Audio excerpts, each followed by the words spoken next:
So here is step one of the Hugelkultur.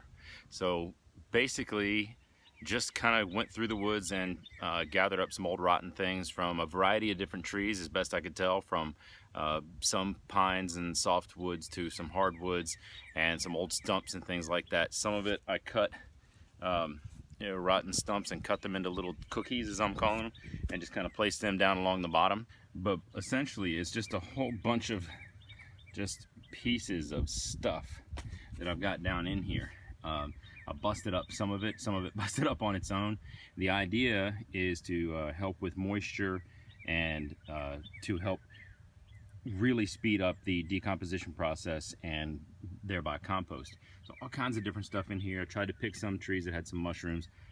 I really have no idea how effective any of this stuff is going to be, but I've seen a lot of different people try a different Hugelkultur. But basically what we have going on is we have four beds over here. Three are about the same size and one is a little teeny one. So with these three beds, we have this one that starts right here and it's got cardboard underneath it to kind of act as a weed block, and then it's got that chicken chips on top of it. Those the wood chips and the pine shavings and things that were inside the chicken coops for our 45 birds that were raised from chicks and now we're out on pasture.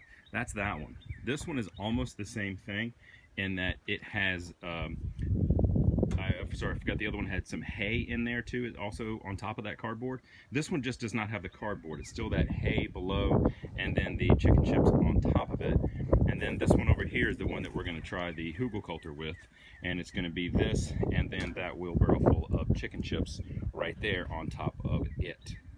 The last one is this little teeny one right here, and this one's got a little combination of everything. Gonna put a little rotten wood in there, a little bit of the chicken chips, so you can see a little bit of straw, and kind of I'm trying a little bit of everything. But the idea is to be able to experiment a little with each of these beds and see which one works the best or which one has better results for a variety of different things. So again, I have no idea how this whole thing is going to shake out and how it's going to work out.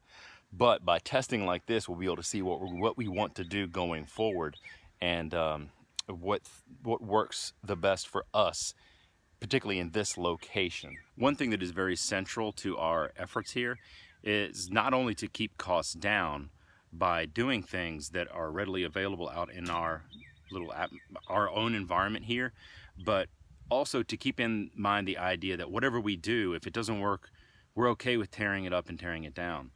That helps when you have very low infrastructure costs. So if you just have a few pieces of wood, like these 2x10s and some of these are 2x8s, some of it didn't cost me anything. A couple I did buy 2 or 4 boards, I think. So my total cost into this is about $20 for these beds.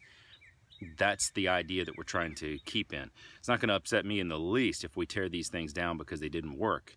And we'll try again something else next year, maybe even later this summer if it just turns out that they're too wet, they're too hot, they're too dry, they're not composted enough. Whatever the case might be, there's no pride here. I mean, just whatever we're going to try, we'll try it. Doesn't work, move on, do something different.